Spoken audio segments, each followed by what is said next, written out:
Bagi semua guru, tolong bagikan video ini ke temanmu sesama profesi dan bagikan juga ke grup-grup wali muridmu. Buat wali murid yang langsung lihat video ini, mohon dengarkan sebentar saja, karena mungkin video ini akan menyelamatkanmu dan menyelamatkan guru yang mengajar anakmu dari hukuman penjara. Yang pertama, kita semua pasti setuju, saat di rumah, anak kita adalah anak yang baik hati, jujur, dan menggemaskan. Tapi saat dia berada di sekolah, bersosialisasi dengan temannya, bisa jadi anak Anda berubah seperti ini. Iya, kita main di luar. Kenapa kamu bilang saya menentang ini? Ayo!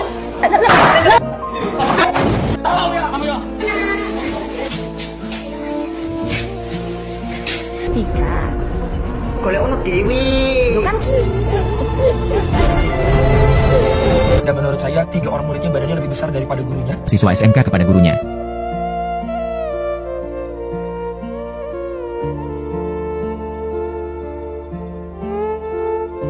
Bayangkan jika Anda yang menjadi gurunya saat itu terjadi. Yang kedua, jangan terlalu percaya 100% apa yang diadukan anakmu saat ia pulang dari sekolah. Kalau anak zaman dulu sebelum adanya HP, sudah jadi kesepakatan umum bahwa perkataan anak kecil pasti jujur. Anak kecil nggak mungkin bohong. Tapi itu nggak berlaku lagi buat anak zaman sekarang. Begitu adanya HP, setiap hari scroll TikTok, nonton YouTube, drakor dengan percintaannya, drama Cina dengan cerita CEO lagunanya, dengan semua episode yang menegangkan. Perhatikan apa yang terjadi.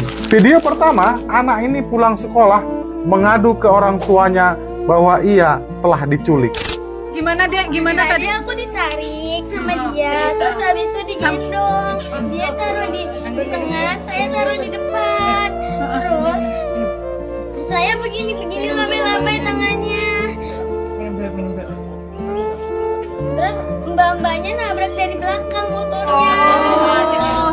Emosinya dapat, alur ceritanya masuk akal, saksinya juga ada temannya sendiri. Kalau dibawa ke psikolog, pasti hasilnya anak ini terbukti shock dan terganggu secara mental. Orang tuanya panik, gurunya bingung. Ya, tapi begitu polisi bekerja, sibuk melakukan olah TKP, melakukan berita acara pemeriksaan, menyelidiki terduga pelaku. Ternyata hasil penyelidikan membuktikan cerita penculikan itu hanya rekayasa anak SD itu untuk menutupi perbuatannya bolos dari sekolah, mungkin takut dimarah. Akhirnya, orang tuanya klarifikasi minta maaf. Video tentang penculikan itu tidak benar. Yang sebenarnya terjadi mereka terlambat pulang sekolah setelah bermain. Perhatikan lagi video ini.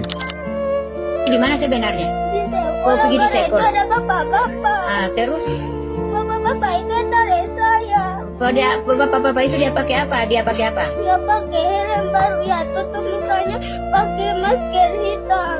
Terus dan dia jalan kaki atau naik motor? Naik motor dekat, saya simpan masih di bawah. Terus kenapa bisa kau ikut? Dia tarik saya tidak mau ikut. Sama juga nangisnya penuh penghayatan, sedihnya terasa, ceritanya juga masuk akal. Kalau diperiksa kondisi psikologi juga terganggu. Setelah polisi bekerja, hasilnya juga sama, cerita penculikan hanya karangan si anak belaka. Lagi-lagi akhirnya orang tua klarifikasi minta maaf.